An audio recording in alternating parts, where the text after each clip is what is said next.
Greetings and salutations, nerds. You're listening to Praying for Superpowers, a podcast about the deeper meanings, messages, and intricacies hidden within nerd culture. We're your hosts, Peter Jordahl. And I'm Trevor Sharon, and today we're talking about Harry Potter and the Wizarding World of Harry Potter. Lumos.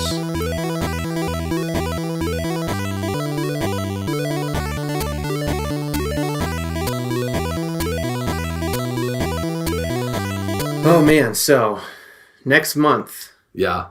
Fantastic Beasts, Where to Find Them, The Crimes of Grindelwald is coming out. And it looks fantastic. You get a Peter Pun point. Fantastic Beasts. Fantastic. Yeah, okay. I'll accept that. Half a point? Let's do half a point because it was definitely unintentional. Okay. That's when they're the best.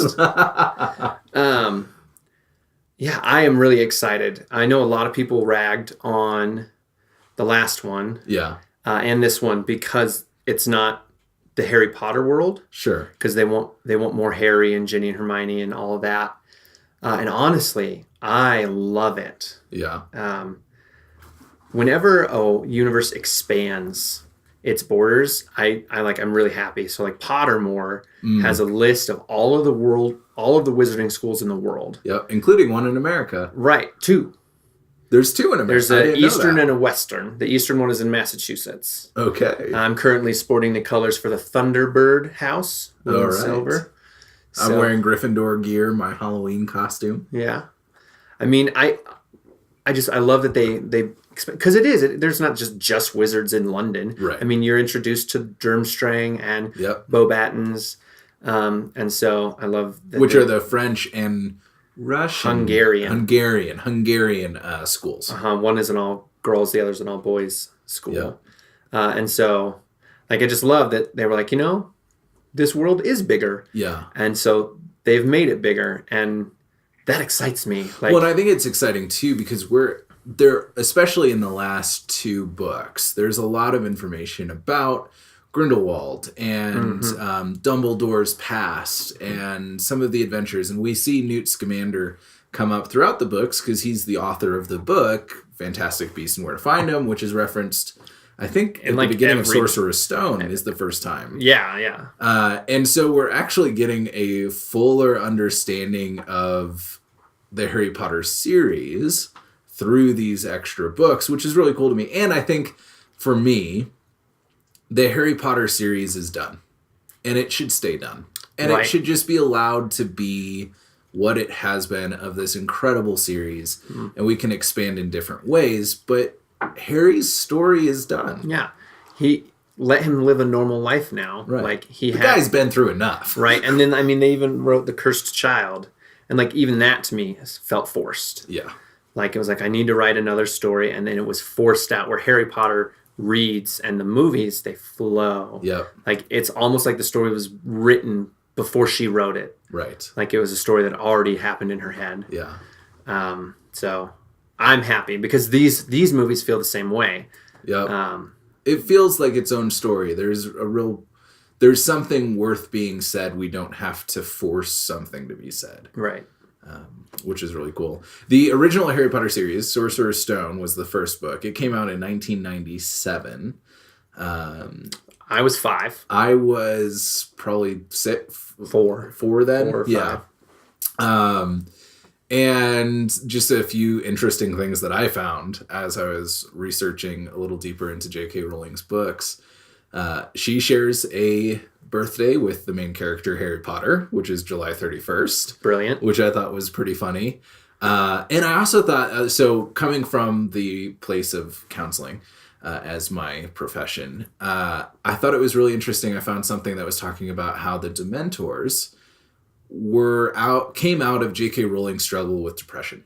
Yeah. And I think I think it's beautiful when an author is able to put a representation to something they're working through that is also common to the human experience. And I would honestly say that the Dementors for her is that she's still a muggle and there are Dementors. This dark thing, she can't see it, but suddenly she is sad. All happiness has been sucked away. Life is bad. Yeah. And that's what happens when a Dementor, it eats your happiness. Yep. And and it's this floating black robed figure, mostly present in the third book and on. But yeah, and I think that's what depression feels like a lot of the time. Is you can be just walking along having a good day, and then your happiness is gone, for no reason, it seems. I've also read a couple articles that talk about how young readers of Harry Potter, once after reading and experiencing Harry Potter, their biases actually go down. So the series fights against a lot of race and racism. We've got the Muggles, we've got the purebloods, we've got the mudbloods, we've got the wizards who can't use magic, right? And they have to use Filch. And there's a lot of biases against these people and a lot of oppression for things that are really out of their control. And it shows that some of the most evil isn't necessarily Voldemort's using the Avada Kedavra spell, but his hatred of all things Muggles and wanting to enslave everyone else who is not pure. And we've seen that throughout our history. And so it's really cool to see a series that was condemned for being this really witchcrafty thing in a lot of the circles I ran in as a kid. It is witchcrafty. Right. There are witches in there do a lot of crafting. So they do a lot of crafting. They wear a lot of scarves. We'll give you a pun point for that. I'm just saying, Mrs. Weasley knits each of her 7 kids a sweater every year. And Harry. Yeah. I really like how J.K. Rowling uses this technique or this trope in her writing that we see a lot in young adult literature. And it's this, there are 4 houses and there's one kid who's special because they somehow transcend them all. And we see this in the Divergent series and the Hunger Games. We see this class system, this you have all of these people. So in the Divergent series, you've got the 4 groups, and then you've got the one person who fits in all 4 groups. Right. You've got Harry Potter, who could have been Slytherin as easily as he could have been Gryffindor. But then throughout the books, you see he could have been any house. Yeah. And I think she does it better than most. And I think that trope is really, really used hard in young adult literature. Because young adults, me now and me younger, both like that separation, that putting things in boxes. Yep. These are the bad guys in Slytherin. These are kind of the go with the flow Hufflepuffers. Yep. These are the type A plus OCD students in Ravenclaw. Well, if that's the case, how come Hermione isn't in Ravenclaw and how come Ron isn't in Hufflepuff? Right.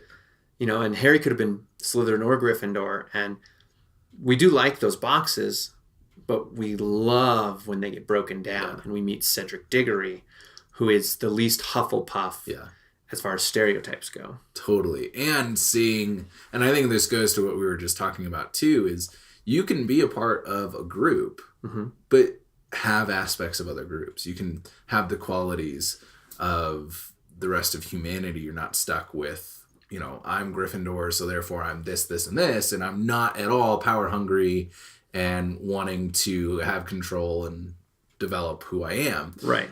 Because that's Slytherin. And I think it's really important for us as children to be able to understand that we are not one-dimensional or two-dimensional beings. Right. There's so much to who we are and to who people are. And so it's going to take time for us to look into Ron Weasley's life and see, okay, you're in Gryffindor, but that is only one aspect of who you are. He's a great, true, loyal friend. He faces his fears a lot, but he seems pretty Hufflepuffy. Right. As far as the stereotypes go. Yeah. And I think that's beautiful because we need this as adults too, to be able to recognize that just because you're Republican or Democrat doesn't mean that is the end all of who you are as a person. Right. And the same thing comes down from race. Yeah. Just because you are white or black or Hispanic, that doesn't have to be your sole identity. Right. Because your race is DNA, but your ethnicity is how you're raised. And so, African American is a different thing every decade. Yeah. It means something different in every decade. And and I think that's kind of how J.K. Rowling kind of makes a beautiful aside with all of that. Definitely. One other thing that I really like about Rowling that you brought up earlier before we started recording was Harry Potter's a kid and going through all of these really traumatic events in his life. Yeah. He is like textbook hero, like that hero mindset. Yeah. Because he has, PTSD, abused by his aunt, uncle, and nephew or cousin. Then he's... Well, and I'd even say that he has trauma from the attack of Voldemort in the very beginning of his life. Because he's old enough. Well, yeah, and we can see, there's a lot of research that's been done that shows that what happens to us as young kids, especially within the first 3 months of our lives, can have lasting impacts on our psyche, but also our bodies, and that our bodies can store this trauma, which we kind of see in the Horcrux. Scars. Yeah. Very interesting. If you haven't read the series, we're just going to keep going. If you have read the series or seen the movies, wink. You know what we're talking about. I think it's crazy that, I forget. Reading the books, watching the movies, I forget how young they all are.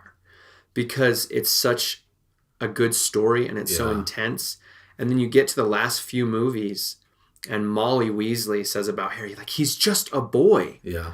And then Draco Malfoy, his mom, says about him, he's just a boy. And it kind of comes crashing down for me.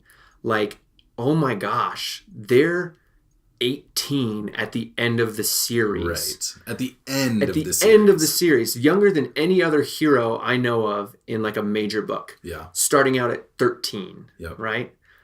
And that for me is so intense because you kind of, I think we do this thing, we like age characters in our brain. Yeah. And we're like, oh, he's like 16 when it starts. And like, you don't really consider it.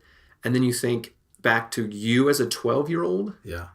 And then you as an 18-year-old, and imagine living all of the Harry Potter story as a kid in that timeline. Yeah.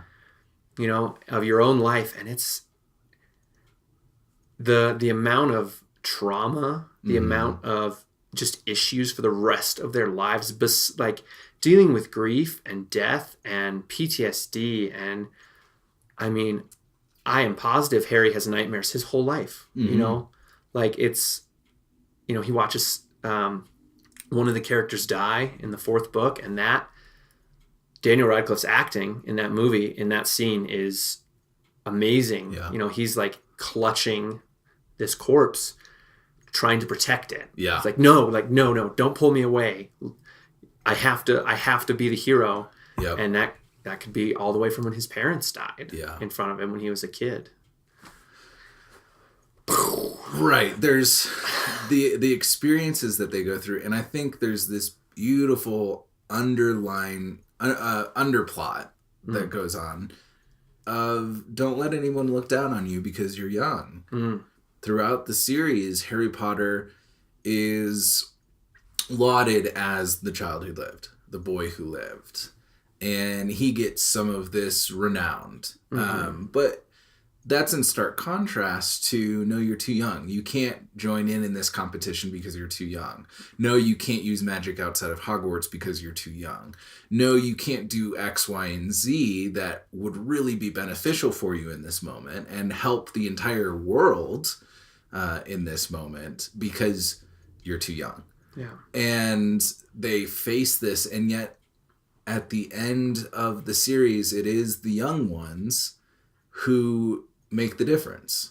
They're the ones, not the Ministry of Magic, who makes the ultimate decisions and the changes in the story that change it for the better. In fact, a lot of the times the adults are the ones who are so caught up in the politics and the personal vendettas that they have that they just forget about the main purpose. Right, and they miss so much because they're so focused on, I mean, the politics is probably the best word to use. Yeah. And I think we see that a lot in the professors at Hogwarts. And then in the ministry. And then also, I mean, really all the adults and the parents of the kids as well. We see this like, you know, Mr. Weasley, Mrs. Weasley, poor, and, you know, he's in Muggle studies. And Lucius Malfoy, played by one of the best villain actors of all time. Oh my gosh. Like we see this back and forth, and like Mr. Weasley and Mrs. Weasley do a good job of like trying to protect their kids from that, but they miss smaller things that are also damaging their children at the same time. You know, Fred and George, not built for school. Right. They're not and so students, they drop out. So they drop out, and the parents support that. Yeah. After the fact, you know, but it takes an abusive headmistress. Yeah. For that to come to a head. Yeah. And you know, and I think that a lot of people right off the bat, like all the adults are like, oh, he's a professor at Hogwarts. It's fine. Trust him. Harry, he's a member of the Ministry of Magic. Trust him. It's fine. Yeah. And Harry's like, pretty sure they're all trying to kill me. Yep.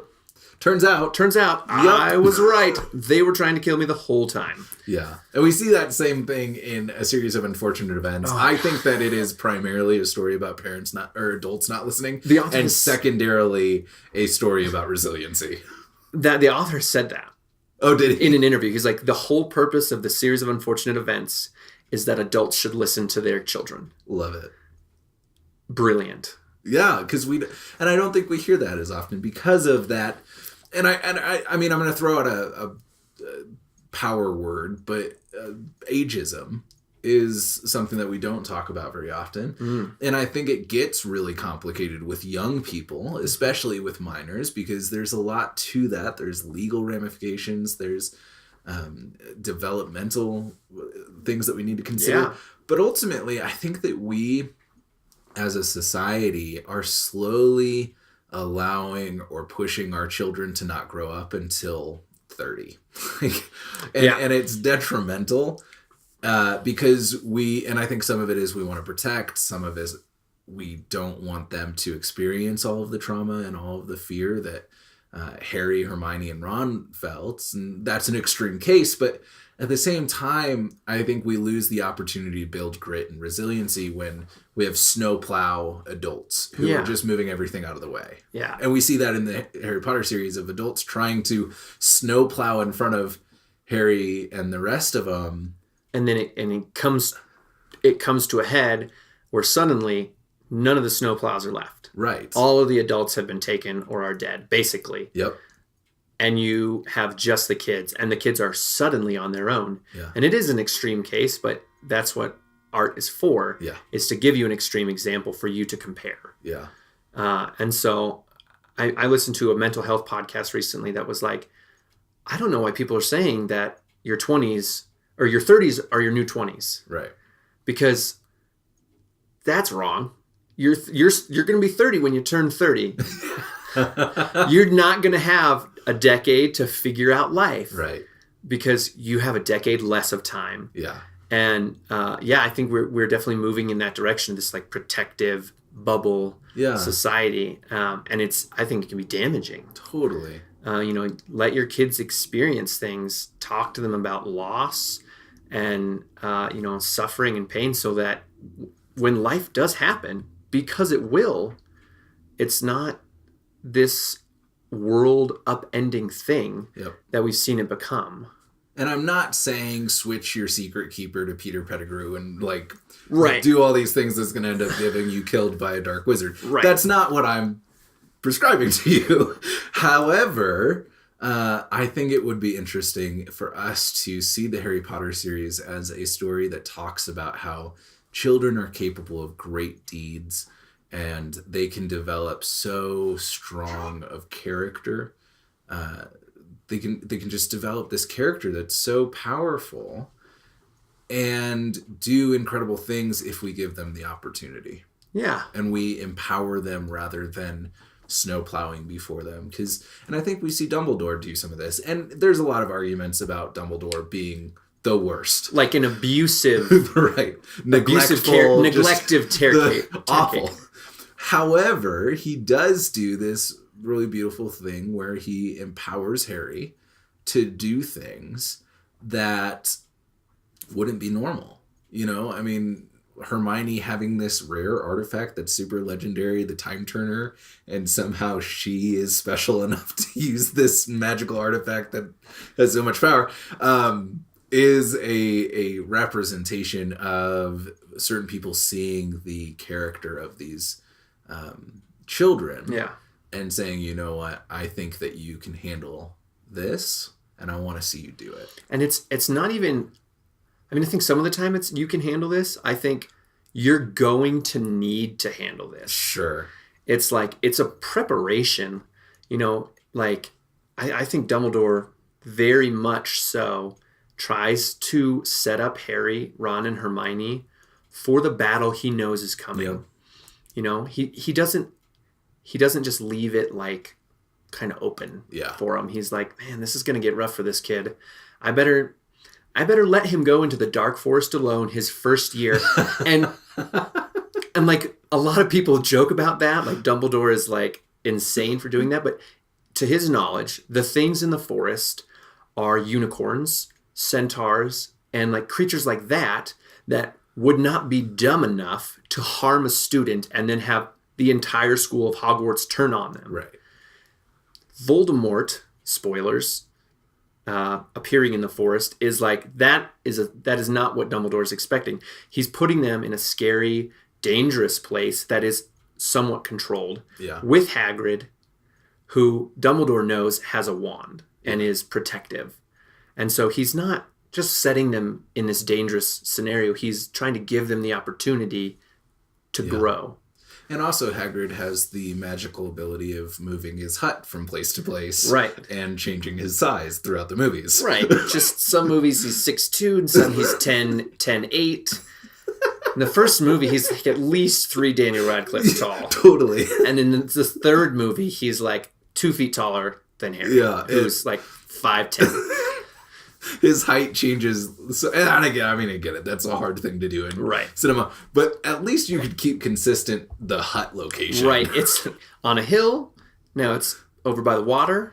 And now it's by the pumpkin patch at the bottom of the hill. Now it's in the forest, kind of. It's just there's trees in front of it, too. It's kind of in the dark corner.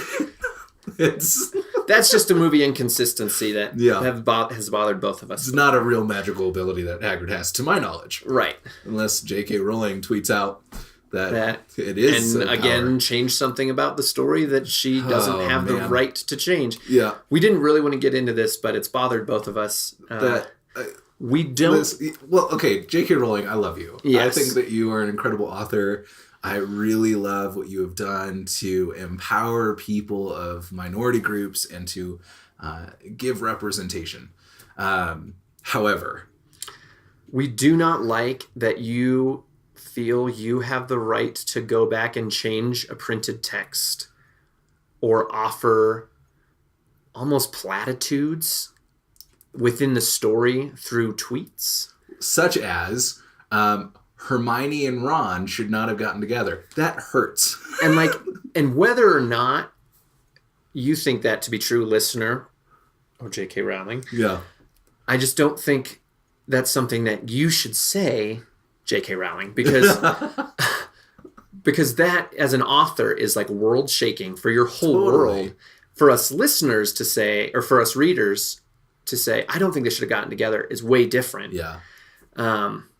Because now I read that and I'm like, well, the beauty of this relationship, and I love Harry and Ginny together. I love them together. It totally undermines that whole thing. So that's my biggest critique of this series is all the stuff afterwards. And we want to hear your biggest critiques Yeah. on our discussion board online or in the YouTube comments. And we want to hear your favorite things as well. Yeah. Favorite spell, too. Yeah, favorite spell. I like, Patronus is just extra. Yeah. Expecto Patronum is so cool. It totally I is. think my Patronus would be the Kung Fu Panda. Pretty sure. with Jack Black's voice. Unlike other Patronuses, he would actually say all of the word, like, skadoosh to the Dementors and stuff. So that's what I think. But mine would definitely, I think it would be a fox. I think, yeah. And even though Pottermore puts me in Gryffindor, I feel better being in Ravenclaw. I honestly, I think I'm a Hufflepuff. I can see that. You know, and like, it's so weird to say that when we just talked about how we're like, the barriers aren't actually there. So ignore that part. No, I mean, but really, what house do you think you're in? What would your Patronus be? But then also, what aspect of you is not normally in that house? Yeah. So if you're a Slytherin because you're smart and a little conniving, maybe, what is the justice in your heart or what have you that would pull you out of Slytherin if you told the Sorting Hat where you wanted to go besides that, you know? Yeah, totally. Join us next week for our discussion about zombies. We're celebrating Halloween here on Praying for Superpowers, and we'll also be putting out a World Singers episode about silence. Shadows for Silence in the Forests of Hell. Such a BA title for a short story. Yeah, that is my favorite Brandon Sanderson title. So tune in for that one as well. We will catch you next time.